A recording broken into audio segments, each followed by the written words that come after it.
Amateur Traveler is in its 20th year now, but can you imagine if I had people on the show who had never been to the destination, but had just read about it or seen a movie about it?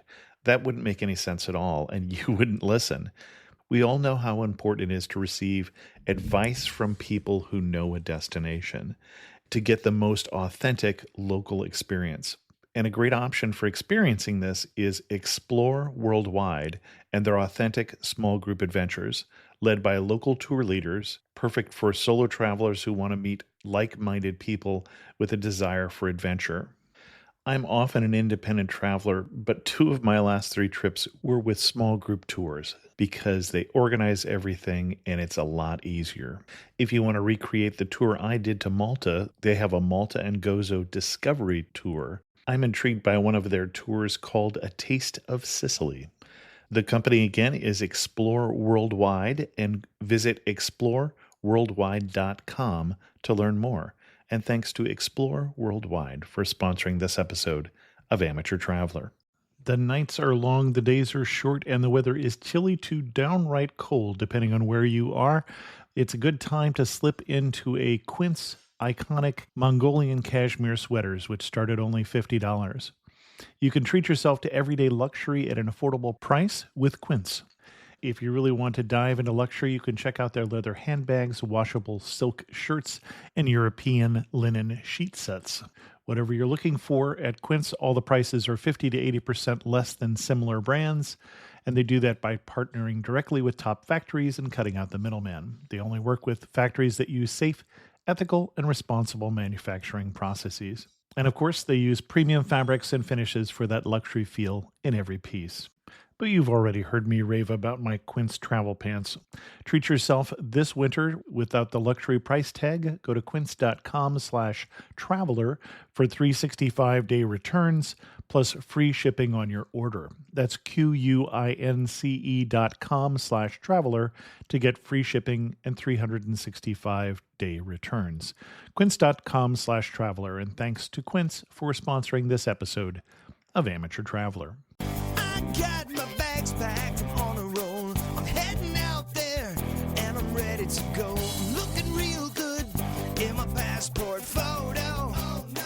Amateur Traveler, episode 169. Today, the Amateur Traveler goes to Armenia. Hear about ancient churches, gorgeous views, and little tiny packed buses. Today in the Amateur Traveler.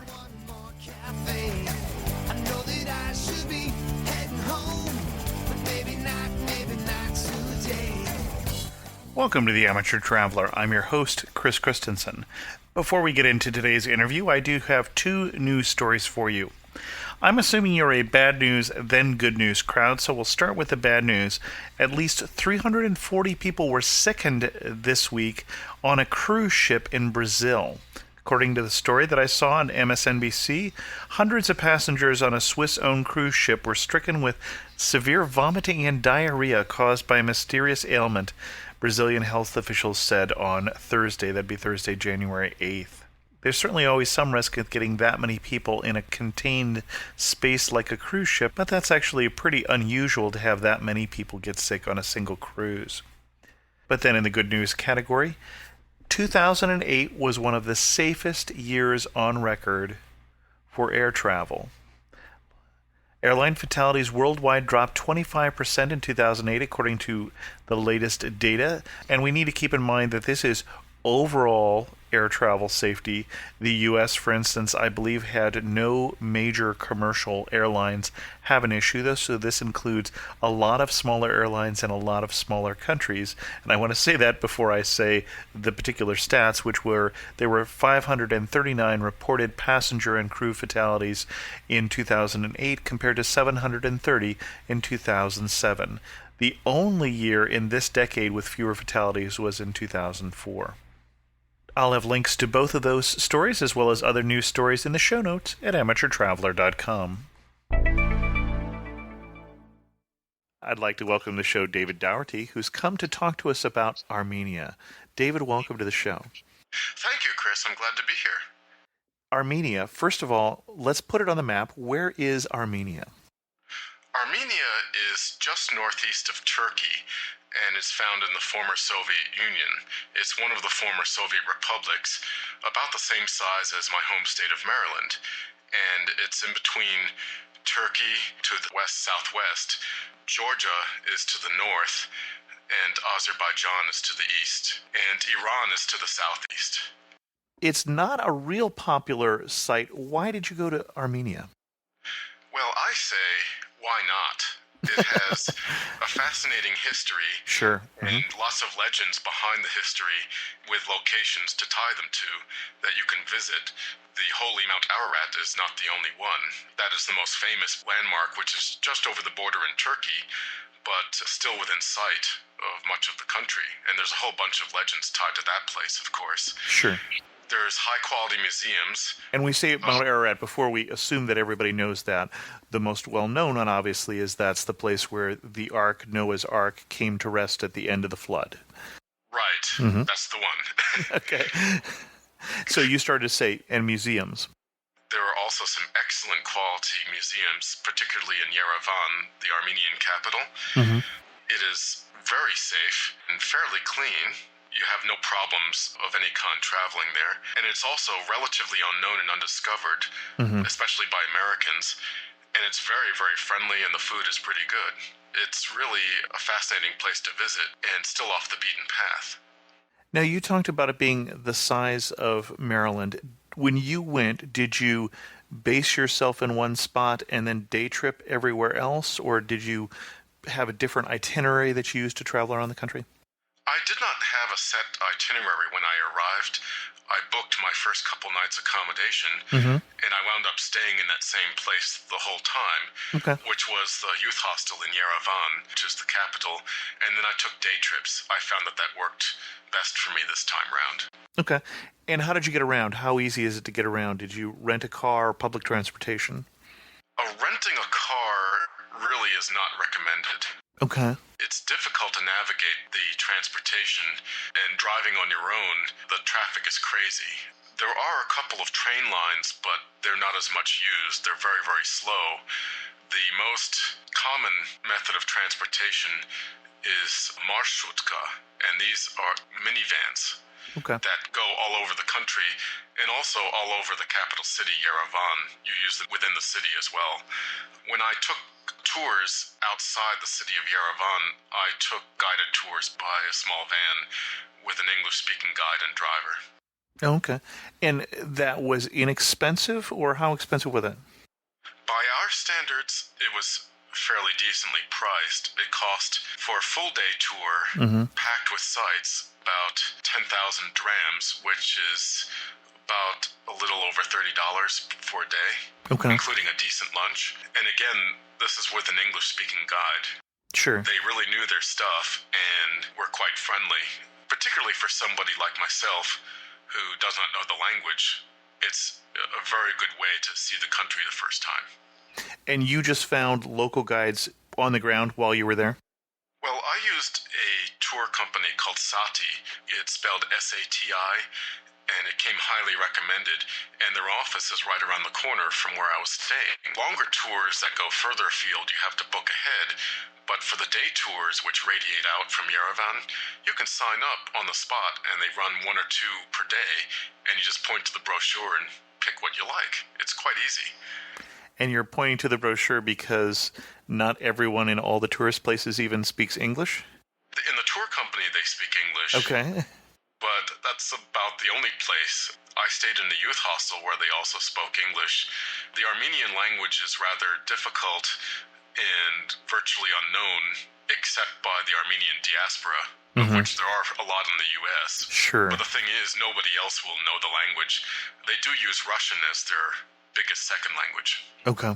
So if you know Russian, it will help you, at least in conversation in Yerevan. But English is just starting to catch on. What would you say in terms of the tourist infrastructure? Are they ready for tourists? It sounds like you found that they were.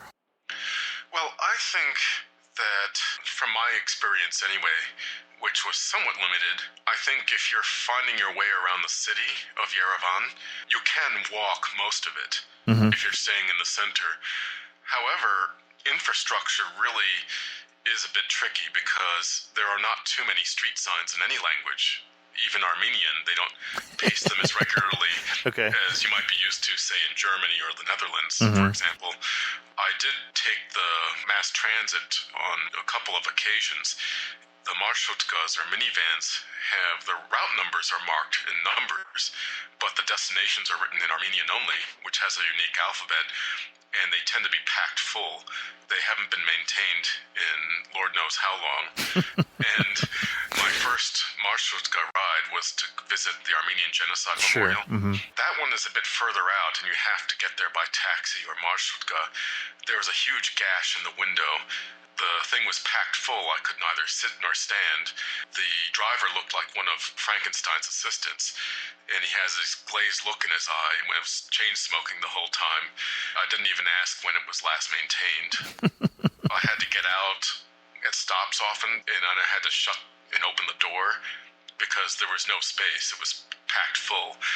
What I found when using the marshutkas, I found it rather intimidating, but if you have someone write the name of the destination on a piece of paper for you, and you show it to the driver when you get on board, then they'll stop when they know it's right. They'll keep track of it.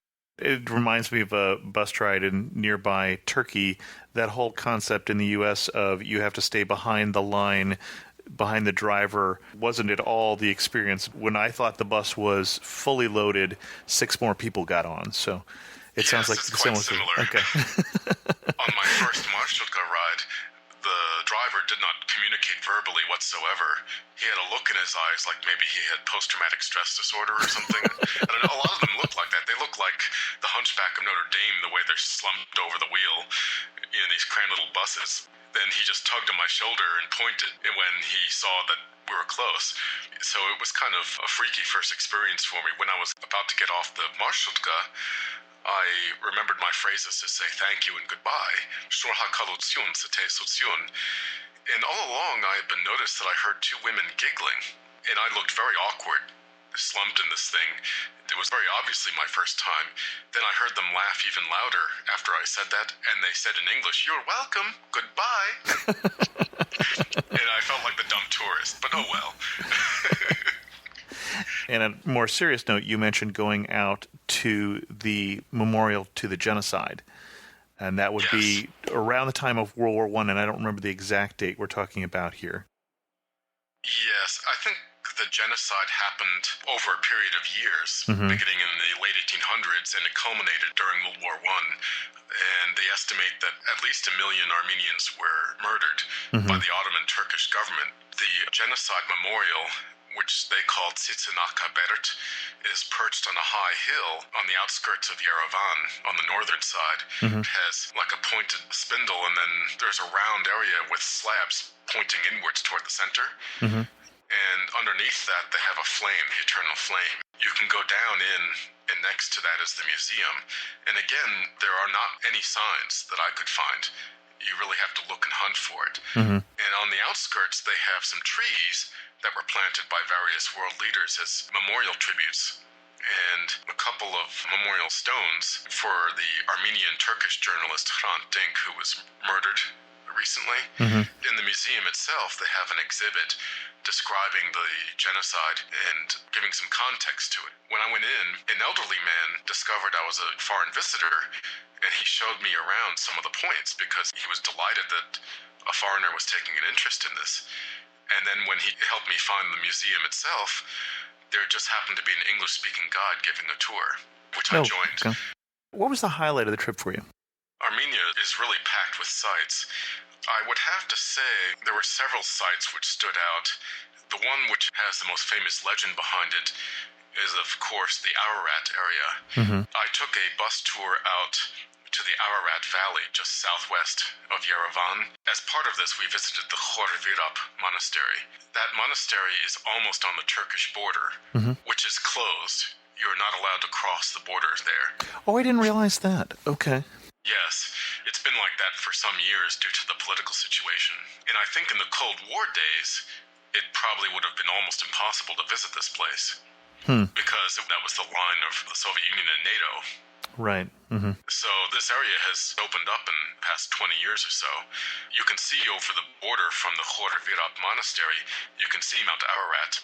It's very close. It's, I think, about 30 kilometers or so to the summit of Ararat from the monastery. The monastery is built over the spot where they claim that Saint Gregory the Illuminator, who was one of the major missionaries to Armenia, the Armenian king at the time, Turdot III, persecuted him for being a Christian. And the legend says that threw St. Gregory in a dungeon where he was fed in secret by Christian virgins for 12 years while living in the snake-infested pit. And then in the end, King Turdot turned into a wild boar because of being cursed or something.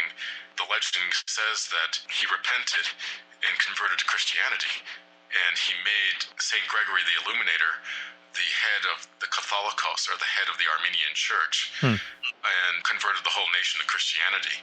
They say that it happened about the year 301, right on that spot where the monastery now stands, so the legend goes.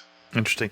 And that actually made Armenia then the first nation to make Christianity the state religion. So Yes. a lot of people don't know that about Armenia. The monastery is interesting, and the scenery around there is, you can see Ararat from there. It's quite beautiful. And when you talk about the scenery, I'm picturing a similar scenery to eastern Turkey where I've been, fairly stark. Yes, it's very dry, rather barren. Most of Armenia, there are some exceptions, but most of it doesn't have all that many trees. It's very high altitude and very rocky. Okay. It's landlocked, although they do have Lake Sevan a bit northeast of Yerevan, which I visited also, and which was gorgeous, surrounded by mountains. The archetypical Armenian scene is a high mountain pass with a church or monastery at the top. I visited several of them in these very remote areas, perched above gorges and canyons. In the case of Mount Ararat, which is the highest mountain in modern-day Armenia, you can see the trade routes that used to go below, so it's a very strategic location. And the fortress has some walls which are in ruins now, which protect the monastery. The Armenians tended to put their churches and monasteries in high and remote places to protect them from invaders, which they got a lot of. Interesting. And again, the scenery was very stark and barren, very few trees, very brown landscapes, and quite beautiful for me because I come from the East Coast where there's trees absolutely everywhere. It's quite different from what I'm used to. Mount Ararat was the most knock-your-socks-off impressive sight that I saw, among many impressive sights. Biggest surprise you had? The biggest surprise that I had was meeting the people. I found the people to be really warm and hospitable. I did make contact through the internet with a couple of people in Armenia before I arrived. One of them, she contacted me and said, "Oh, I don't know your plans. Have you made your arrangements?" And I told her that I had arranged my transportation and my lodging, at least for the first several nights, to get from the airport to there and what have you, and not to worry about a thing. Well, she turned up at the airport with my transport, along with her niece, and she showed me around Yerevan that same night. It was like 11 p.m., still late summer. I went there in late September and returned just before Columbus Day. At that time, it's very warm out. People stay out till all times of the night, much more than where I live. I did not feel weird at all being there. It was very safe and clean. And like I said, the local friends who I made looked after me so much that it was sometimes embarrassing. I understand. When you say you met some people on the internet, where on the internet did you get in contact with people from Armenia? There is a blog site that I use. Oh, it's called Epernity. It's ipernity.com. I did something rather peculiar with that because I don't know if you have ever heard of the language Esperanto. Sure. The artificial language that was created for international communication. Right. The people who I met were Esperanto speakers. Oh, interesting. And okay. So it was like a hobby or a common interest for us to meet up. Okay. And I contacted the local Esperanto association. It sounds a bit odd or funny, but I think it's a great thing to do because, again, English hasn't quite taken hold in that part of the world yet. It's often an interesting idea, too, to contact just somebody in another country, either through a common profession or a common interest like that, even if it's not a language-based thing or an artificial language-based thing, of which there aren't that many, that can be an interesting entry into the culture. So that's a great idea. Yes, and it worked for me fantastically. I wound up also being invited home by a university professor who played chess with me and treated me to salami, cheese, and fruit vodka, and we chatted in Esperanto. Oh, really? Okay. A couple of the Esperanto speakers locally took me out to cafes and showed me around a little. It was very relaxed, and I found the culture there. I have not been to places like Turkey or Greece or Italy before, but I heard that the mindset is rather similar, like kind of a South European mindset, very relaxed. You just sit in a cafe all day and chat. They're very warm and friendly people. What do you wish you had known before you went? I did about as much research as I possibly could have. You were doing research on the web, or you using guidebooks, or what were you using? I have two guidebooks, which I believe are pretty much the only ones. The Brat Guide, Armenia with Nagorno-Karabakh, and the Lonely Planet book called Georgia, Armenia, and Azerbaijan. They pretty much cover the standard stuff. One thing that I was kind of puzzled about was the idea of whether you need malaria medicine or not. I took some with me. I took it once and then stopped taking it. Basically, the guidebook says you might need it sometimes. When I told the locals about this, they laughed me almost out of my chair. They said that is so silly, you don't need it at all. But apparently the Ararat Valley isn't a malaria zone, but the number of cases is so small that basically I think you'll only have to worry about it if you're staying overnight in the region. One warning you would give? My feelings about the country are very, very positive, so don't take it wrong. However, like I said, the signage and infrastructure are, well, a little bit lacking. And what I mean by that is, well, I already described the marshrutkas. It's hard to know where you are. I would sometimes find a very prominent and well-known museum, and the road would come to a dead end and turn into a dirt track. And we're talking in downtown Yerevan, and there'd be no signs to set you straight. And I had to go to an apartment block and ask a local. That was to get to the Sergei Parajanov Museum, which is a great museum about the film director and artist who, he was rather eccentric and did some really unusual artwork, which is well worth seeing. The other thing is, when I would go to restaurants, one restaurant did try to rip me off. It can happen now and then. I don't think it's particularly often, but particularly travelers who are by themselves, like I was at that time, they often add a service charge. And even if you don't read Armenian, you can look at the bottom of the beginning of the menu, and if it says 10% something or other, you'll know that's what that means. And they sometimes won't tell you that. What happened to me on one occasion was that I paid and he never brought me back my change. I had to ask for it, and then he put out his hands and asked me for more money. And I knew for a fact that the service charge was already included. The food there in the restaurants are excellent generally, and I can make some good recommendations for places to eat where that is guaranteed pretty much not to happen. Love to hear them. The food there generally is very fresh and good quality, and I found it appealing. It's similar to Greek and Middle Eastern.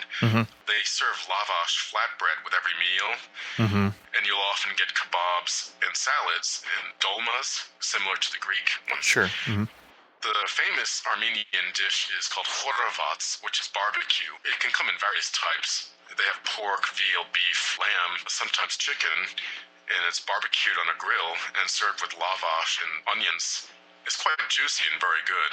You can get shawarma, which is kind of like gyros in many places, and kebab also. I found a great place that does that called Tumanyan Shawarma, which is on Tumanyan Street near the Opera House. You see them cooking it right in front of you. You just point to what you want, and it's very easy. That is an advantage when you're someplace where the language is a bit of a barrier. When you have any place like that you can just point. When I was in China, for instance, a bakery was easier because you could just see things all laid out for you.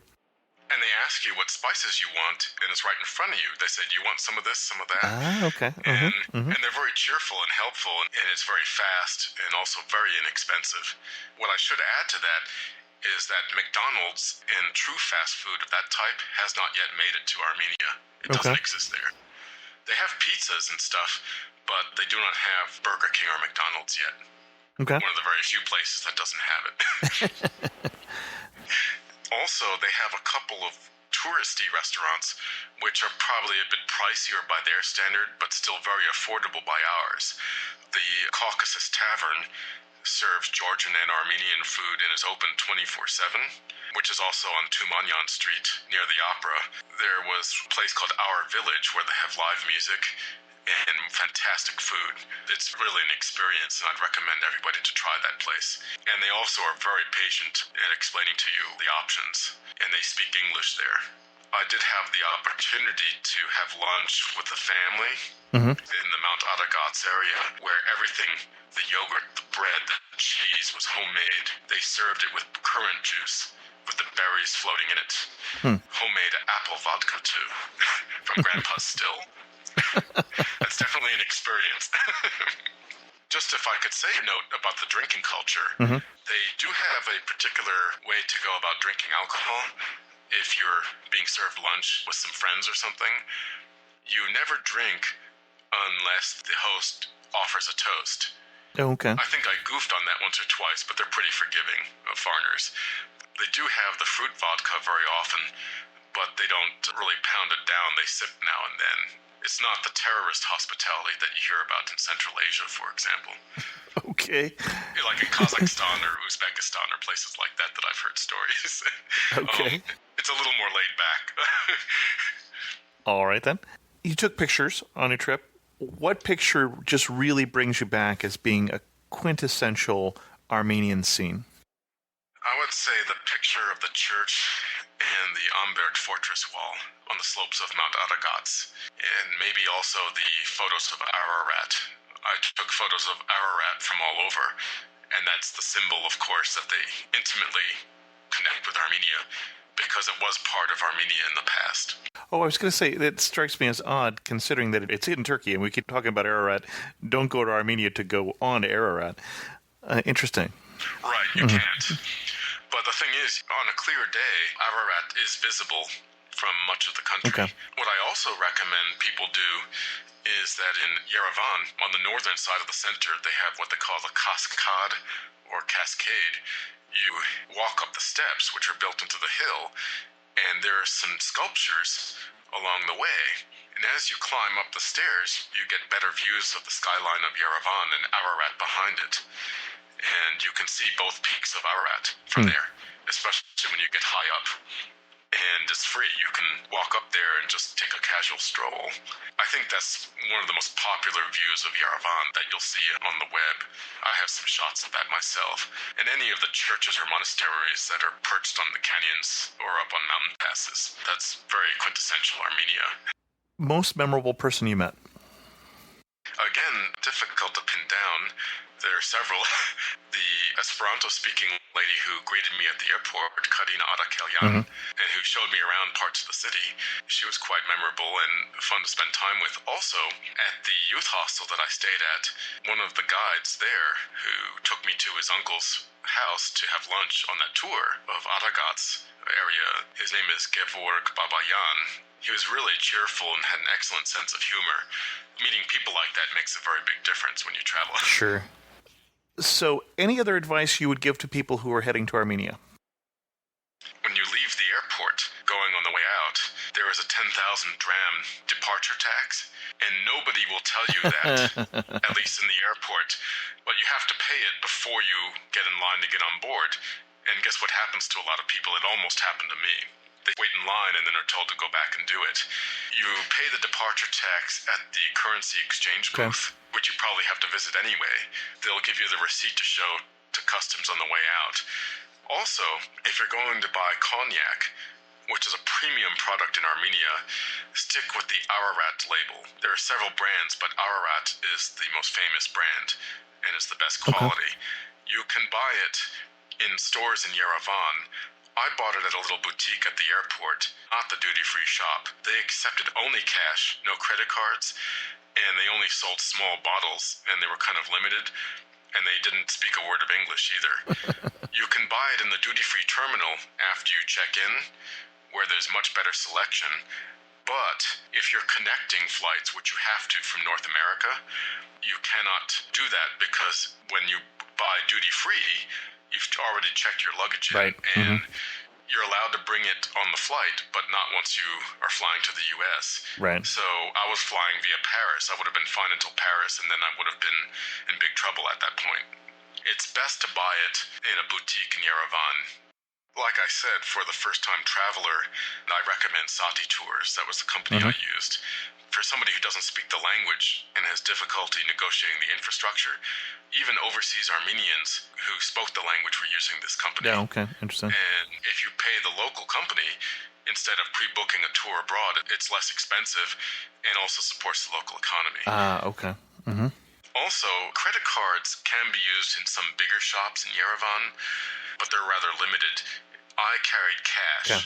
I hid it in a money belt. The place is very safe. Nobody even looks at you funny there, even if you don't particularly look Armenian. And it's very easy to change money in supermarkets. The SAS supermarket has branches around town with exchange booths, and they're open 24/7. Okay. The dram, the Armenian money, is fully convertible. Coming into the airport, the best way to get a visa for most Western visitors is to pay with a credit card online. There's a website through the foreign ministry, and you get the visa in about 2 or 3 days. You print it out, and they have a computer record of it when you arrive. Oh, interesting. That's the most common sense method. Another important tip for the airport is book your transportation ahead of time. People have been ripped off with taxis. Sure. Well, that is not an uncommon situation in many places. Right. And the thing is, I stayed at the Envoy Hostel in Yerevan, in the center of town, very clean and reasonably priced. For about 18 or 20 bucks or so, they can arrange transport from the airport in a minivan. They tell you what the price is up front. Even if your flight is late, they will track it and be there for you. You don't have to worry if your flight's late or something. They will follow the flight and look for your name. I forgot to mention church etiquette.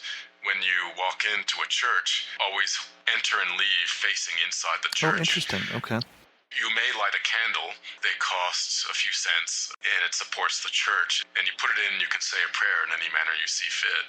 They are of historical interest, but they are also active houses of worship to this day. So just, common sense on that. I should mention that public payphones are pretty hopeless. And they have call centers, which are rather expensive. That's kind of a pain, but that's how it is over there at the moment. And the Envoy Hostel where I stayed had free internet access, including Wi-Fi. Oh, okay. And Yerevan also does have a subway system. It's very limited, but very cheap and fast. It has about 6 or 7 stops. Okay. Is useful in the center. A couple of side trips that I would recommend would be Echmiadzin, which is the Holy See. It's kind of like the Armenian version of the Vatican. Their church is independent. Okay. And they're Catholicos, their version of the Pope. That's where he is. And they have several beautiful churches there, including relics from the saints. Oh, okay. From some of the apostles. And it's easy to get there. Even for me, it was easy to take a bus, and then I took a marshrutkas back. That experience wasn't too traumatic. And Garni is an ancient Hellenic temple, which later on in Christian times became a summer palace for the royalty. And I did it on a guided tour, and then the Gehart Monastery along with that on the same tour. Very beautiful spots just outside Yerevan. At the same time, I did the Khor Virap and Ararat trip. I also took a trip into Vayot Zor, which is a southern region. It's like a canyon or gorge. And I visited the new monastery, Noravank, which is perched high on a cliff above the gorge. If you had to summarize Armenia in 3 words, what 3 words would you use? Ancient, Okay. as seen by the historical sites. Friendly, and offbeat a little bit. Okay. Off the beaten path. Okay. Yes. for all those reasons, for anybody who loves travel or history and wants to go somewhere where the tourist hordes haven't yet And the descended. McDonald's is not yet there, okay. Right. I think Armenia is a great place to visit. David, thank you so much for coming on the show and telling us about your trip to Armenia. Oh, sure thing. Thank you for having me. Sorry that interview had a little lower audio quality with a hum there that I couldn't quite get rid of. I hope you didn't have any trouble hearing David and hearing about his trip to Armenia. I'm going to skip internet resources today. I got an email just today from Julie, and Julie said, "Thank you so much for podcasting your love of travel for all of us who have also been bitten by the travel bug. I recently found your podcast while looking for travel tips for my next adventure. Podcasts are new to me since I am close to completing my 2 years as a Peace Corps volunteer, and keeping up with new technology isn't always a big priority. To me, podcasts are now as addictive as people claimed their Blackberries, or rather Crackberries, were when I left America. Your podcasts are one of my favorite. I have 2 important tips for travelers. I have been able to download many of your broadcasts, so I hope these aren't really repeats." And the 2 tips from Julie, and I'm hoping that she'll let me publish her whole letter, but basically they're couch surf whenever possible, both to save money and also to meet people, and then also find out if there are Peace Corps volunteers like Julie serving in the country that you're visiting who can provide a gateway to the culture, someone who is from the U.S., an English speaker, and then who has been deeply embedded in that culture. So those are good tips from Julie. I also heard recently from Etienne, who responded to Tadzia, who said in the Zanzibar episode that he had lost his photos when he'd had them burned to CD. And Etienne had a very good tip. I felt great sympathy for Tadzia when hearing about the loss of his travel photos, as it happened to me a few years ago when I was visiting Washington, D.C., so you don't have to go that far apparently to have this problem. My photos were also written to a CD by a friend, and when arriving home the CD appeared to be empty. After an extensive investigation, I found out the CD was not finalized after being written, thus preventing another computer from seeing the files. I eventually succeeded recovering the photos after finding some software on the internet that enabled me to see the invisible files. I hope Tadzia kept the CD, as it could be possible to recover his valuable travel photos. Very good tip there, Etienne. I enjoy the podcast and will definitely refer back to it when I travel to Zanzibar, which has been on my travel list for some time now. You and me both. With that, we'll bring this episode of The Amateur Traveler to a close. Please remember that we still have a travel contest. If you send me a blog post about your favorite city, you could win a book about Mexico City. I only have 1 entry so far, and I've got 3 or 4 books, so please enter that contest. And if you have any comments or questions like Julie or Etienne, feel free to leave a comment on the show at amateurtraveler.com or send me an email at host@amateurtraveler.com. And as always, thanks so much for listening.